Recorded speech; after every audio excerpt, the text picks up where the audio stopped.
Paul walked slowly through the narrow corridors of the lower sector of the space station.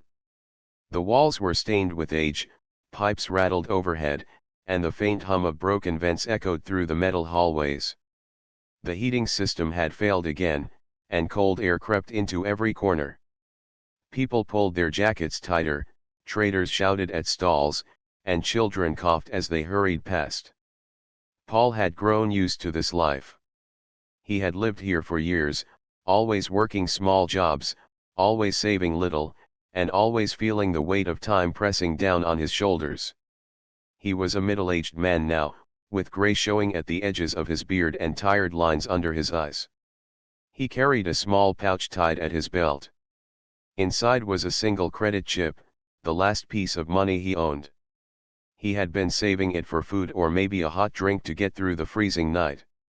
His room in the workers' block was small and cold, and most days he wondered how much longer he could survive here.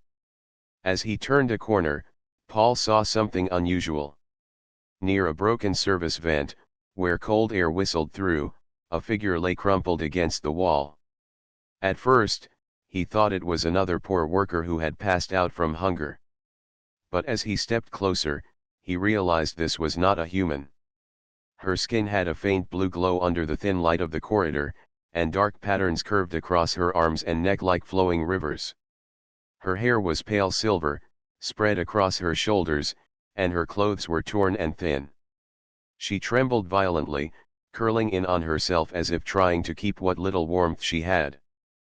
Paul stopped in his tracks. Aliens were not rare on this station, but most lived in the upper sectors or under the protection of trade guilds. A lone alien woman, lying half-frozen in a lower alley, was something unusual. For a moment he thought about walking away. He had nothing. He had only one credit left, and that was supposed to keep him alive for another day. Helping her would mean giving up the little he had. He looked at her again. She was shaking so hard that her teeth clicked, and her breath came out in sharp, misty clouds. Paul sighed and rubbed his forehead. His stomach reminded him how empty it was, but his heart told him something stronger. Slowly, he turned toward a vendor stall nearby. A man stood there, selling scraps of fabric, worn boots, and second-hand blankets. "How much for that blanket?" Paul asked, pointing at the thickest one.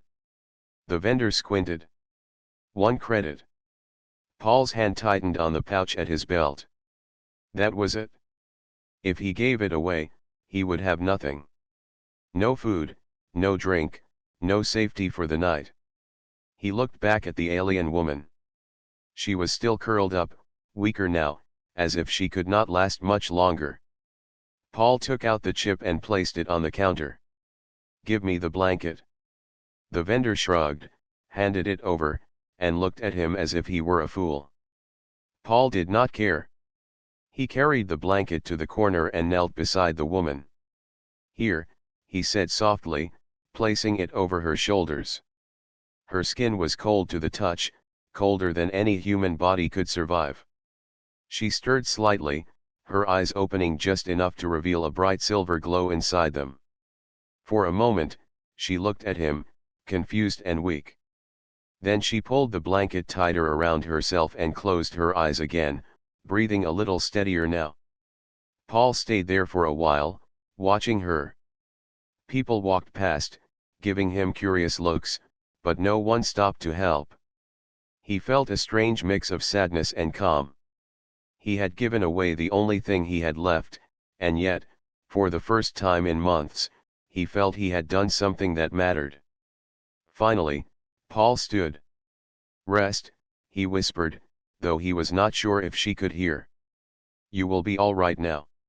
He walked back to his room in the workers' block. The night was colder than before, and his stomach was empty.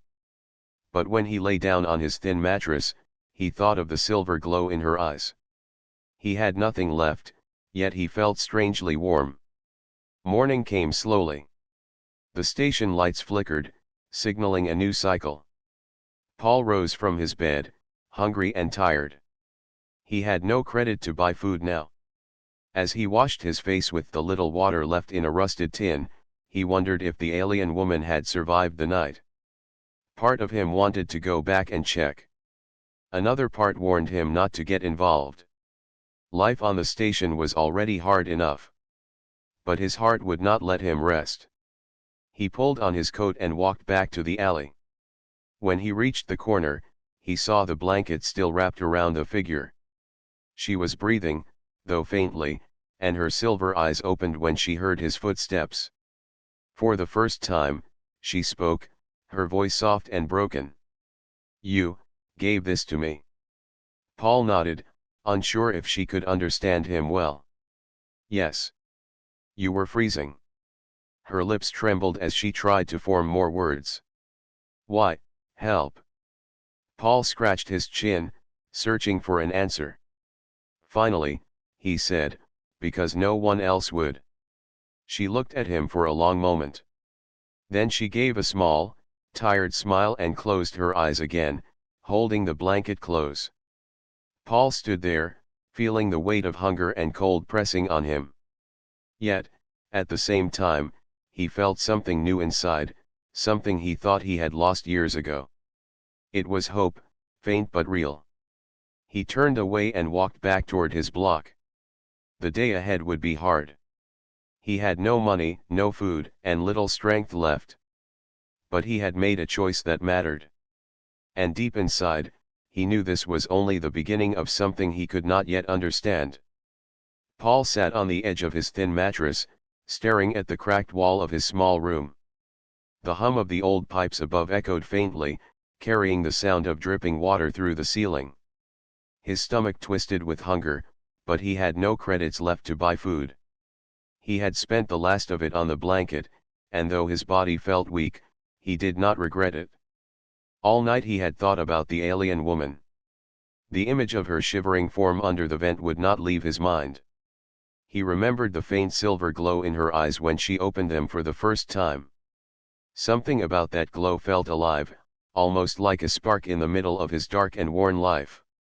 As the station lights flickered to signal morning, Paul heard a sound from the corner of his room. At first, he thought it was another drip from the pipes, but then he noticed the blanket moving. He froze. He had carried the woman into his room late in the night after checking on her again. She had been too weak to move, and though he hesitated at first, he could not leave her to freeze. He had dragged her gently, step by step, until she was lying on his floor, wrapped tightly in the blanket. Now she stirred. Her breathing grew steady, and her silver eyes slowly opened. They glowed faintly under the dim light. She looked around, confused, her gaze moving from the cracked ceiling to the rough walls, and then finally resting on Paul. For a moment, neither of them spoke. Paul felt awkward, as if he had brought a stranger into a place too small and too broken to offer comfort. "You are awake," he said softly. The woman blinked, her lips moving as she tried to form words. Her voice came out weak and halting. "Where, this?" "My room," Paul replied. "I found you outside. You were freezing." She looked down at the blanket wrapped around her shoulders. Her fingers touched the rough fabric as if trying to understand it. "You give this." Paul nodded. "Yes. It was all I could do." The woman's eyes lingered on him, filled with a mix of confusion and something deeper, perhaps disbelief. She tried to sit up, wobbling slightly as she leaned on the wall. Paul stood quickly and steadied her with one hand. "Easy," he said. "You need rest." She gave a faint smile, though her face was pale. "Name?" "Nira." Paul repeated it slowly. "Nira." She nodded. "Yes. You." "Paul." Her silver eyes studied him carefully, as though she were measuring the sound of his name. Then she gave a small nod, as if accepting it. Paul stepped back, unsure what to say. He had never spoken to an alien this closely before. Most of them lived apart from humans, keeping to their own kind. He knew little about them, only rumors and stories told by traders. Some said they were cold and distant, others claimed they were dangerous. But the woman before him looked fragile, weak, and very far from home. Hungry? Paul asked, though he had almost nothing to offer. Nira tilted her head, not fully understanding. Paul pointed to his stomach, then to hers. She nodded slowly. Paul searched through the small metal box where he kept his supplies. All he had left was a half piece of dried bread, hard and stale. He held it out to her, embarrassed by how little it was. She accepted it with both hands, as if it were a gift of great value. She bit into it carefully, chewing slowly. Her eyes softened, and she whispered, "Thank you." Paul sat down across from her, watching as she ate. He wished he had more to give. After finishing the small piece, Nira leaned back against the wall, pulling the blanket tighter. She closed her eyes for a moment, then opened them again, as if summoning strength. "Lost," she said quietly. With group. Travel ship. Attack. I run. No credits. No place." Paul listened closely, piecing her words together. "Your group was attacked." She nodded. "Yes. Many gone. I hide. And here." Paul's chest tightened. Life on the station was cruel enough for humans, but for someone like her, alone and without support, it must have been far worse. He looked at her, fragile yet strong in the way she fought to speak despite exhaustion. "You are safe here," he said firmly. Her silver eyes met his, and for the first time, he saw a flicker of trust. The hours passed slowly. Paul tried to keep busy, repairing a loose pipe in the corner and sweeping the floor with a rag. Nira watched him, curious about his movements. At one point, she stood and tried to help, but her legs shook, and she almost fell. Paul rushed forward to catch her. "You need rest," he insisted again. She looked at him with a small smile. "You care too much." Paul frowned, unsure how to respond. "Maybe. Or maybe no one else cares enough." That night, the cold crept deeper into the block. Paul's heater sputtered and groaned, producing only faint warmth. He pulled his old coat over himself, trying to ignore the chill. Then he felt a gentle tug at his sleeve. Nira stood beside him, the blanket still wrapped around her. She hesitated, then whispered, "My kind, share warmth. Stay close. Safe." Paul blinked, surprised, but when she lay down beside him on the mattress, he did not move away. Her skin was cool at first, but slowly he felt heat radiate from her body, spreading through the blanket and into him. It was unlike anything he had felt before. The freezing air of the room seemed to fade, replaced by steady warmth. For a long time, neither of them spoke. Paul stared at the cracked ceiling, listening to the hum of the pipes, while Nira's soft breathing calmed his racing thoughts. He realized then that he had not shared space with anyone in years.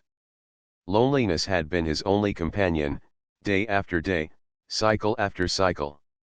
Now, with this alien woman beside him, he felt something change. He was no longer just surviving. He was living again, if only for this moment. Before sleep took him, Paul whispered, "You are safe here, Nira." And in a voice almost like a dream, she answered, "Because of you."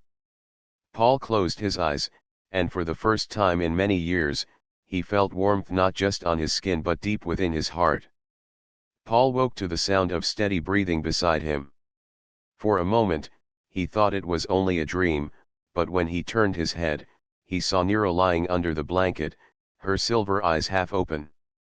Her skin glowed faintly in the dim morning light of the station's cycle lamps. She looked stronger than before, though still weak from hunger. "Good morning," Paul said, his voice low and unsure. Nira blinked at him, then gave a faint smile. "Morning, Paul."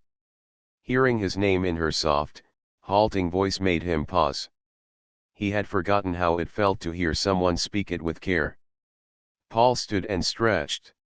His back ached from the hard mattress, but he ignored it. I need to fix the heater again. It barely works. Nira tilted her head, watching him. Heater. Yes, Paul explained, pointing to the rusty box in the corner. Keeps the room warm. But it is old. Always breaking. She slowly sat up, pulling the blanket tighter around her shoulders. I help. You should rest, Paul said quickly. Nira shook her head. I learn. I help.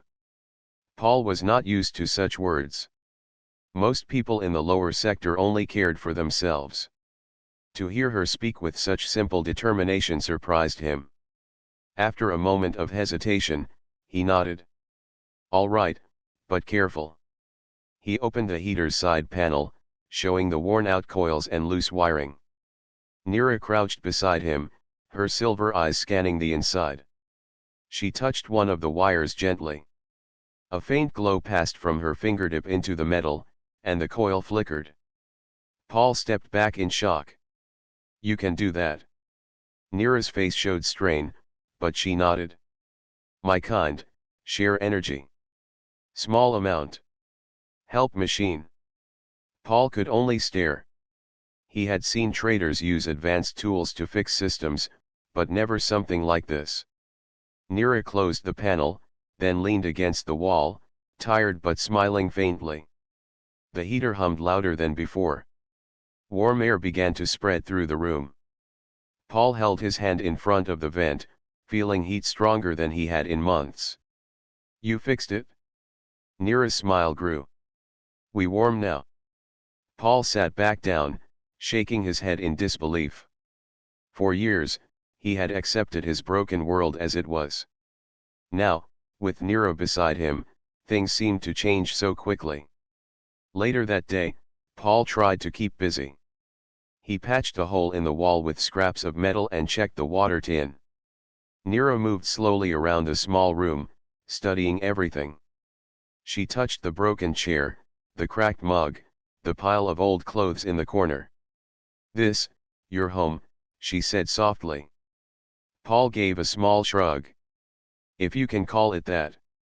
Just 4 walls and a mattress. Nira looked at him, her silver eyes thoughtful. Home, not walls. Home, person. Paul froze.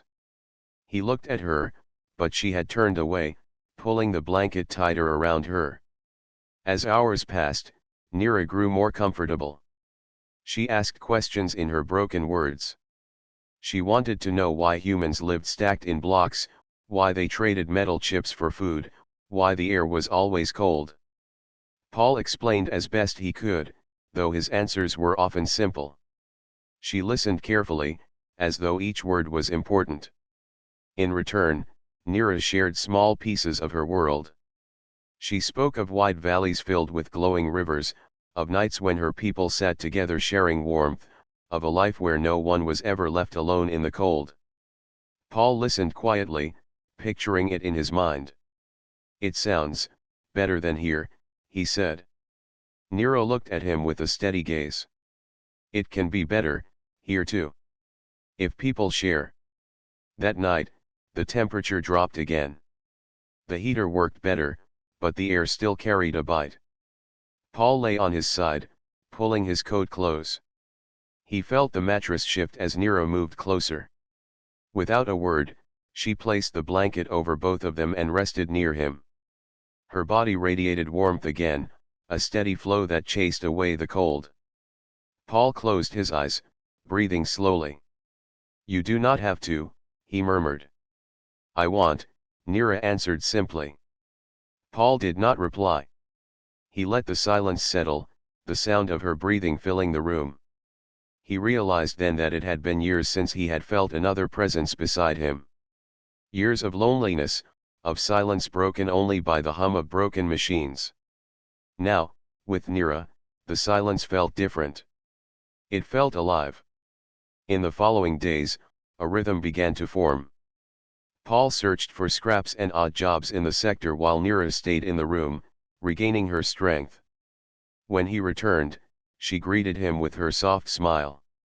She would ask about his day, about the people he saw, about the world outside. Paul found himself talking more than he had in years. Sometimes, Nira surprised him by helping with small repairs.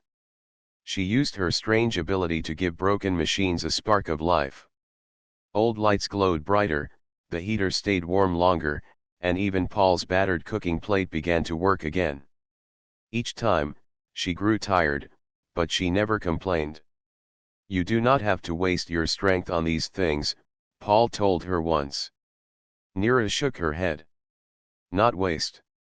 Share. Like warmth." Her words stayed with him long after. One evening, as they sat together, Paul asked, "Why trust me? You do not know me. I am just a man with nothing." Nira looked at him, her silver eyes glowing faintly in the dim light. "Because you gave when you had nothing. That is more than many with much." Paul felt his chest tighten. No one had ever spoken to him like that before. For years, he had been invisible, another tired man in the crowd. But to Nira, he was someone. That night, as they lay under the blanket, Paul felt a thought rising within him. He had saved her life, yes, but in a way, she was saving his too. Her warmth was not only for his body, but for his spirit, which had grown cold long before. He closed his eyes, and for the first time in many cycles, he allowed himself to dream.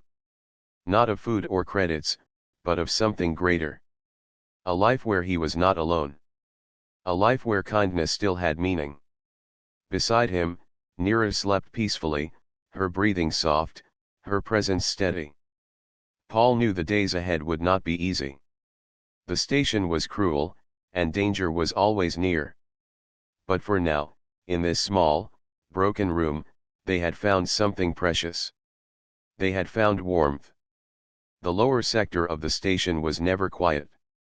Even in the deepest hours of the cycle, voices drifted through the thin metal walls, footsteps echoed in the halls, and the hum of broken engines filled the air. Paul had grown used to it, but lately he felt every sound more sharply. He was not alone anymore. Every noise outside his room felt like a warning. Nira sat cross-legged on the floor, mending one of Paul's torn shirts with thread she had found in a scrap box. Her silver eyes focused carefully on the fabric, her hands moving with patience. Paul watched her for a moment, then turned toward the door, uneasy. "You should not be near the window," he said quietly. "People might see you." Nira looked up. "Why bad if see?" Paul rubbed his forehead. "Because you do not have a permit. Aliens without one are not allowed to stay in this sector. If someone reports you, patrol officers will come. They will take you away." Nira tilted her head. "Take where?"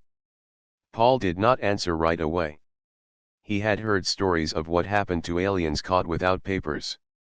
Some were sent to labor camps, others sold to guilds, and some simply disappeared. He did not want to speak those words aloud. "Some place you do not want to go," he said finally.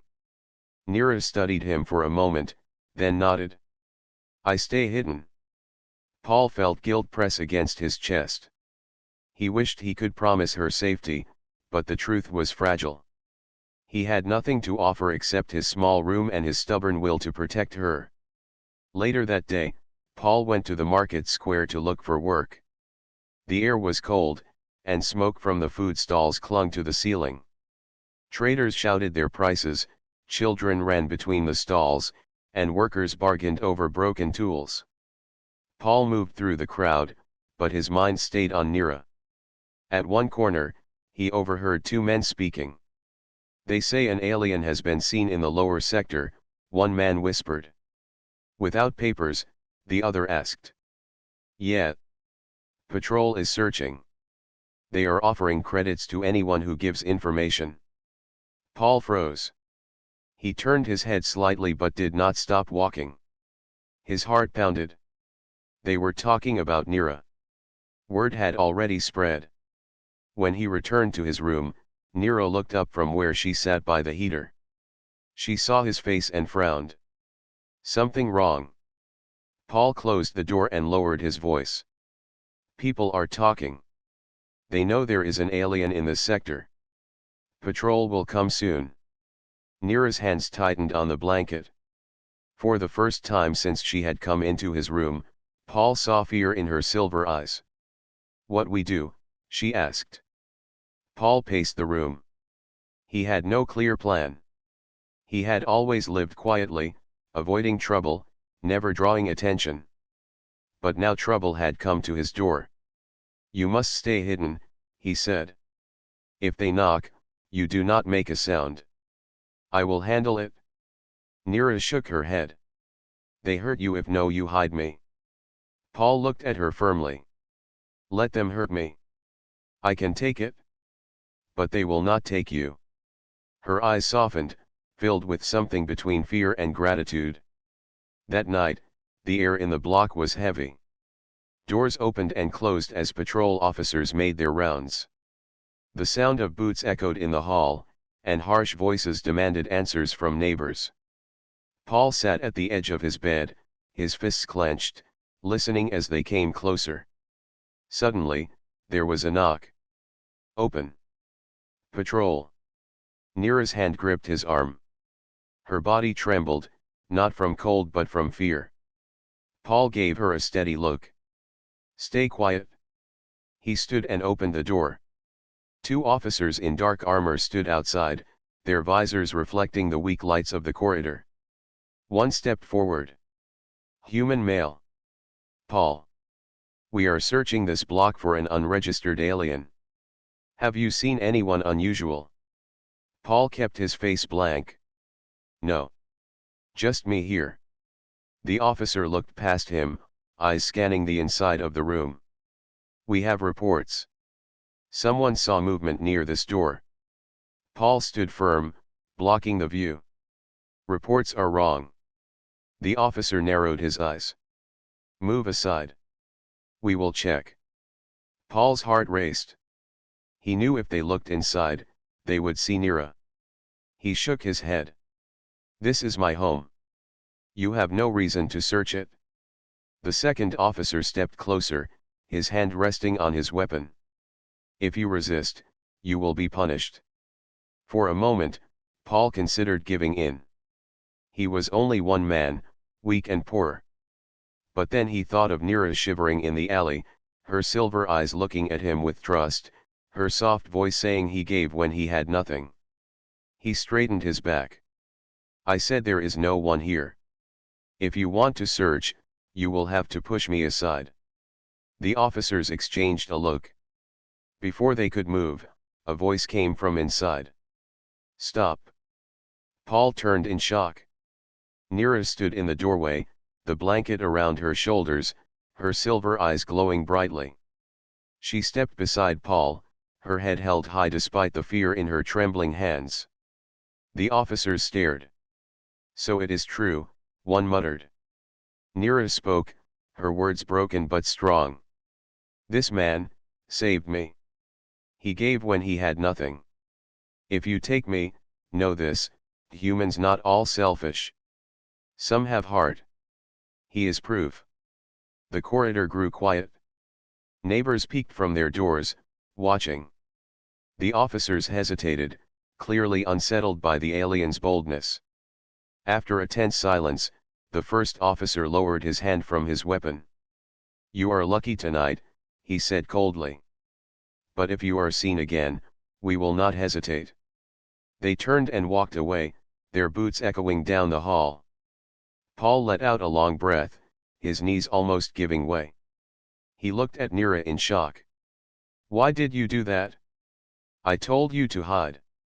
Nira's silver eyes glowed softly as she looked at him. Because I not hide from truth. You care when no one else care. They must see that. Paul felt his chest tighten. In that moment, he realized something. He had always lived quietly, surviving in silence, but Nira had given him something he had not felt in years: courage. That night, as they sat together by the heater, Paul could still hear the whispers of neighbors outside. They had seen what happened. They had seen a human stand for an alien, and an alien stand for a human.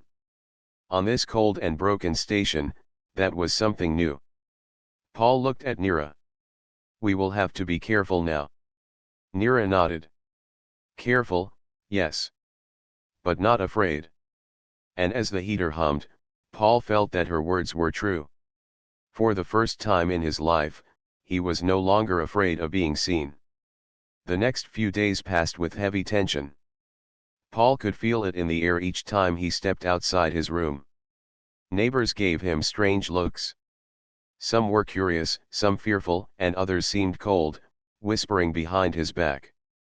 The story of the alien woman had already spread through the block.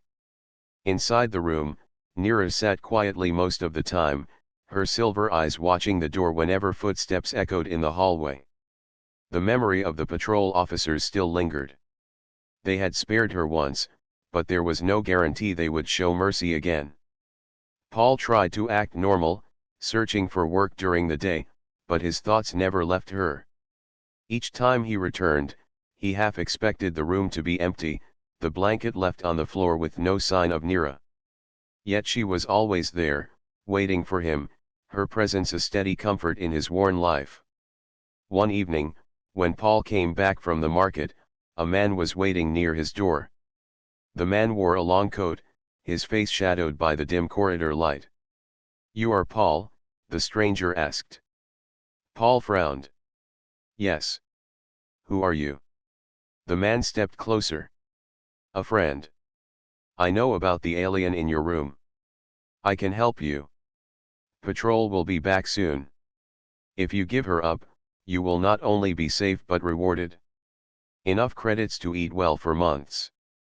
Maybe even a better place to live." Paul's chest tightened. "You want me to sell her out?" The man shrugged. "Think of yourself. Think of your future.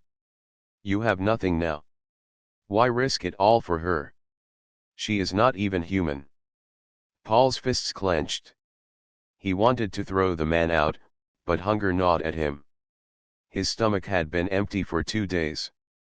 His body felt weak, his head light. The promise of food, warmth, and safety pulled at him like a strong tide. The man's voice grew softer, almost tempting. "You gave her one night of kindness. That is enough. Now think of yourself. Give me her name, and I will handle the rest." Paul said nothing. He turned away and entered his room, shutting the door firmly behind him.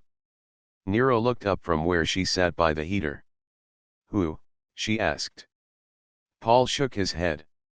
"No one." He sat on the mattress, pressing his face into his hands. His thoughts swirled like a storm. He could end it now. He could hand her over, and the weight of danger would be gone. He would have food, warmth, maybe even a better room. It was the logical choice. The smart choice. But when he lifted his eyes, he saw Nero watching him. She looked tired, her face pale, yet her silver eyes still carried that soft light he had come to know. She had no one but him. Paul lay awake that night, listening to the hum of the pipes. His hunger felt sharp, and his thoughts restless. He imagined what it would be like to eat a full meal again, to not worry about patrol, to sleep without fear. Yet every time he pictured those things, Nira's face returned to his mind: the way she had smiled when she fixed the heater, the way she had shared her warmth on cold nights, the way she had stood beside him against the patrol. By morning, his decision was clear. When the stranger returned the next evening, waiting in the same spot, Paul faced him with steady eyes. "Well?" the man asked. "Have you thought about it?" Paul's voice was calm but firm. "Yes. I will not give her up." The man frowned. "Do not be a fool. They will find her anyway. When they do, you will suffer with her. You still have a chance to save yourself." Paul shook his head. "No. If they want her, they will have to go through me. She stays. The man's expression hardened. Without another word, he turned and disappeared into the crowd. Paul returned inside. His hands trembled, not from fear but from the weight of the choice he had made. He had given up the chance at an easier life, the chance at food and safety, but deep inside, he felt lighter. Nero looked at him curiously. Something happened. Paul sat beside her. Yes. Someone offered me food and shelter if I gave you away. Her face grew still, her silver eyes wide. And you? Paul met her gaze. I said no. I will not betray you. For a long moment, Nero said nothing.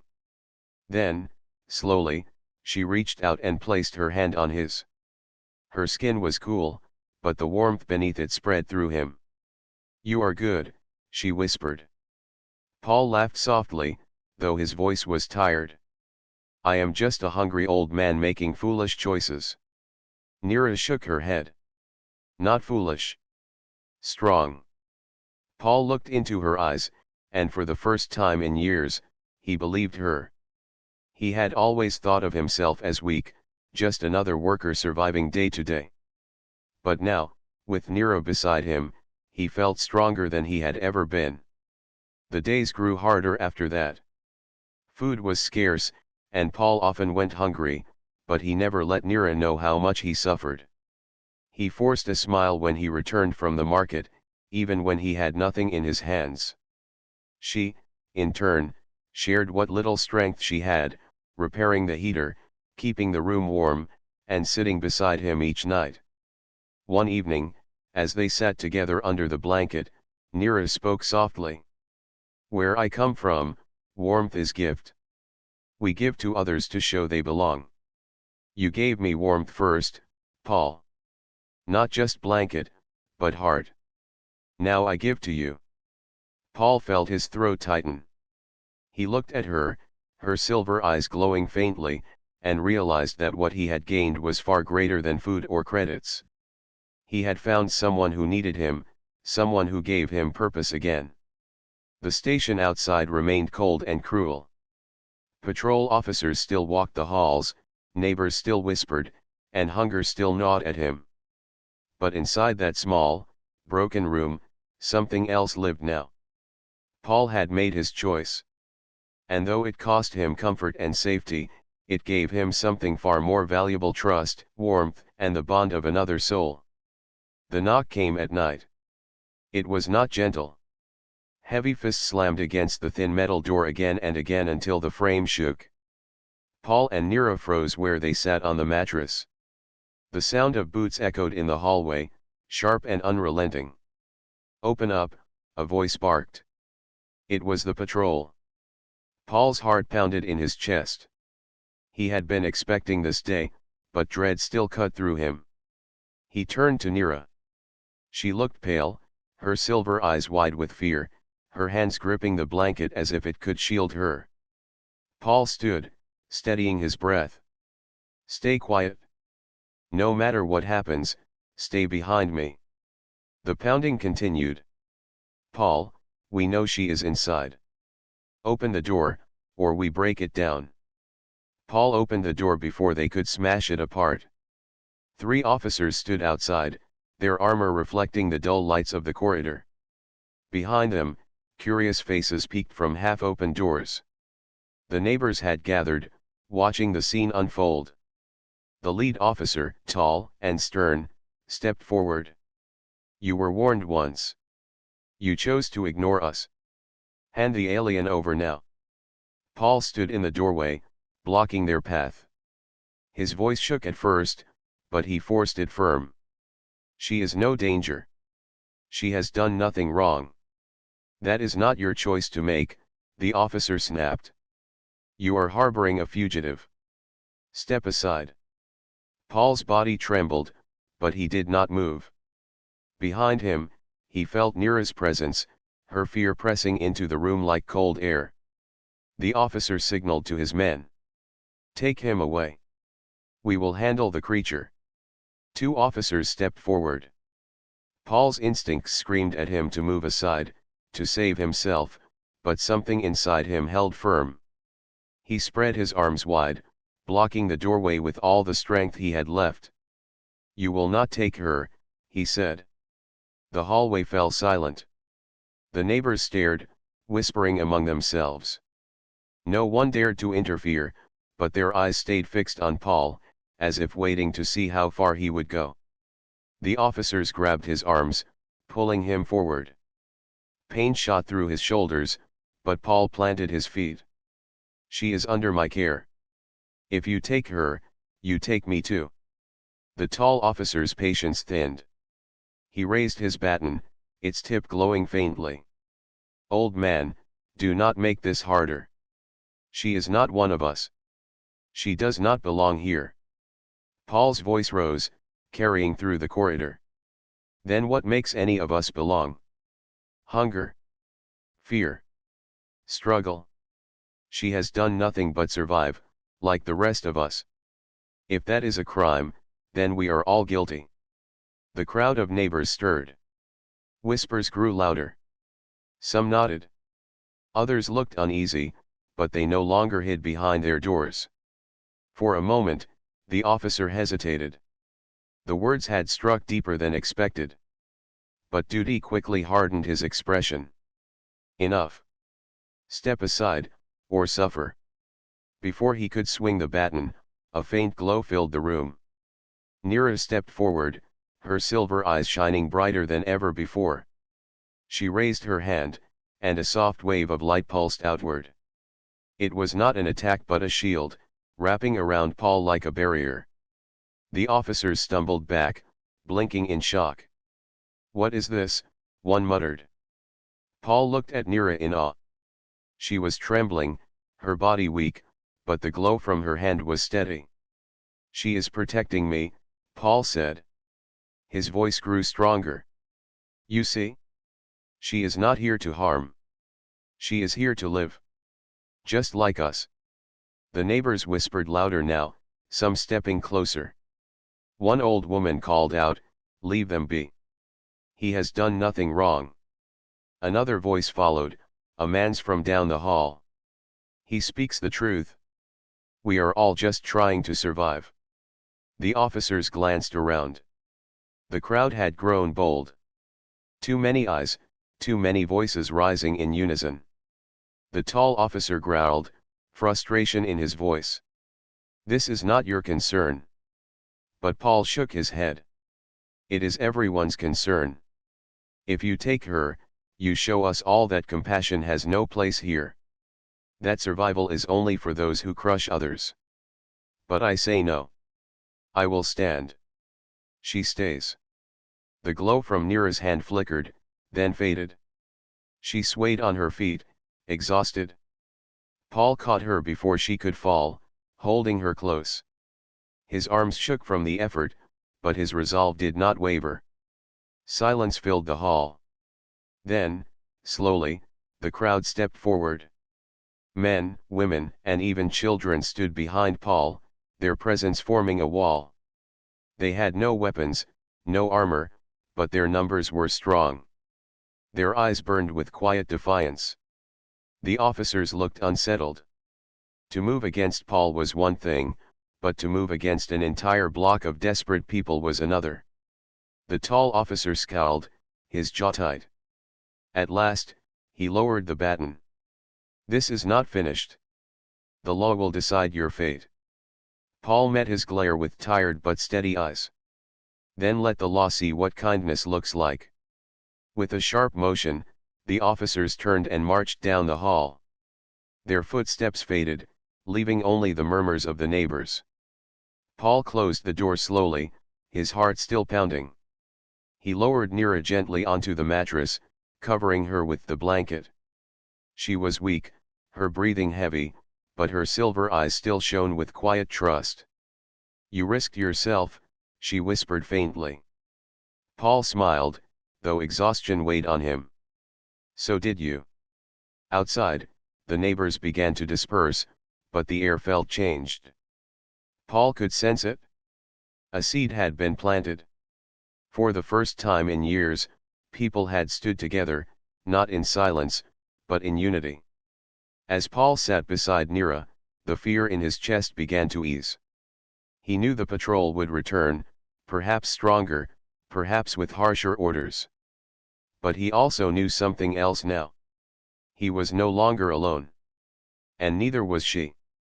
That night, as the cold station winds howled through the vents, Paul and Nira sat close beneath the blanket. The danger was not gone, but their bond had grown stronger than fear. And when Paul closed his eyes, he felt warmth not just from her presence, but from the courage that had spread through the hall outside his door. The following days passed in a strange calm. The patrol did not return at once, though Paul knew it was only a matter of time. Every step outside his small room felt heavier, every sound in the hallway sharper. Yet, something had changed after that night. His neighbors no longer turned their eyes away when they saw him. Some nodded in quiet respect, while others even whispered words of encouragement. Paul had not sought to lead anyone, but his stand had left a mark. The people in the block now shared bread when he could not afford food. A child once left a flask of warm water at his door. Acts of kindness, once rare in the cold heart of the station, began to spread. Inside the room, Nira was recovering. Her strength returned slowly, her steps steadier each day. She no longer hid under the blanket all the time. Instead, she walked to the window, watching the endless stars. Her silver eyes reflected them like mirrors, and sometimes Paul caught her smiling softly. One evening, as Paul returned from gathering scraps at the market, he found her standing tall, the blanket draped across her shoulders like a cloak. "Paul," she said, her voice stronger than before, "I cannot keep hiding. They will come again. And when they do, we must be ready." Paul set down the bag in his hands. "Ready to run?" She shook her head. "Ready to live. You gave me shelter. Now I must give you more than thanks." He frowned. "What do you mean?" Nira stepped closer, placing her hand over his. Her touch was warm, steady. "I am not only a wanderer. I am a keeper of knowledge. My people were scattered, but we carried something with us. A gift meant to help those who showed kindness." Paul blinked, confused. "A gift?" She nodded. "It is not wealth. Not power. It is understanding. My kind holds memories of many worlds, many ways of surviving without cruelty. I can share this with your people. If they accept me, I can teach them." Paul stared at her, stunned. He had expected only danger, not hope. Yet, her eyes shone with sincerity. "You think they will listen?" "Not all," she admitted. "But some. And some is enough to begin." The next day, Paul gathered his courage and spoke to his neighbors. At first, they were wary. Fear of patrols still hung heavy. But the memory of Paul's stand gave them pause. In the dim hall, with pipes hissing and children whispering, Paul introduced Nira not as a fugitive, but as a friend. She stepped forward, her silver eyes steady, her voice calm. She spoke of ways her people once grew food in airless places, ways to filter water from poisoned soil, ways to build warmth without burning scarce fuel. Her words carried weight, not of command, but of quiet truth. The neighbors listened. Some leaned closer, curiosity stirring. Others crossed their arms, still doubtful. Yet, when she finished, silence followed, heavy and thoughtful. An old man in the crowd finally spoke. "If she can help us, why should we turn her away?" Another voice, sharp with fear, answered, "Because the patrol will punish us all." Paul stepped forward then. His voice was firm, though his body trembled. "They already punish us. Every day we starve.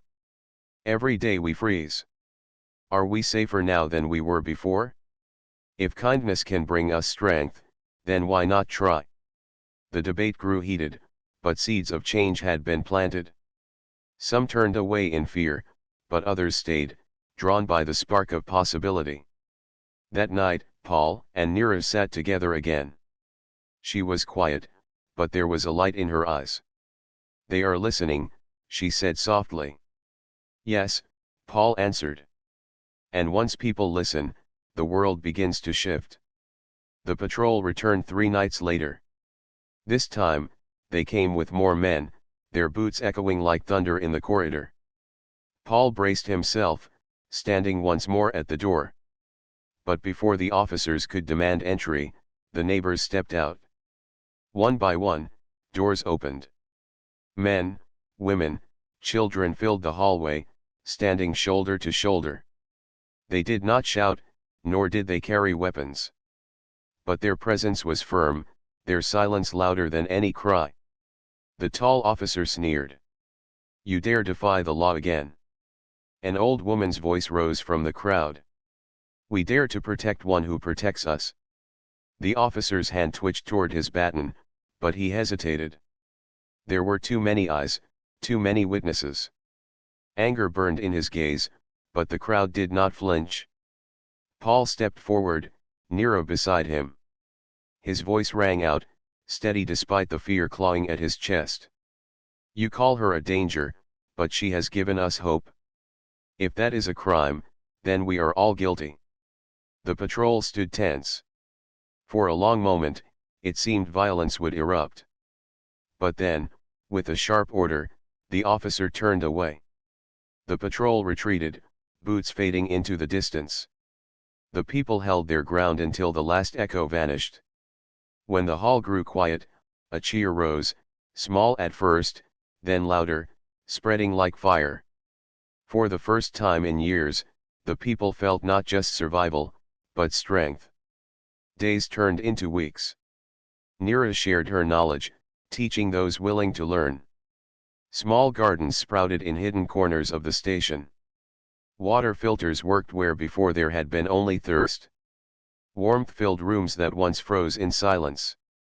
The patrol still lurked, but they grew wary of pressing too hard against a community that had awakened. Paul watched it all with quiet pride. He had been only a tired man with little left to give. Yet, one act of compassion had changed everything.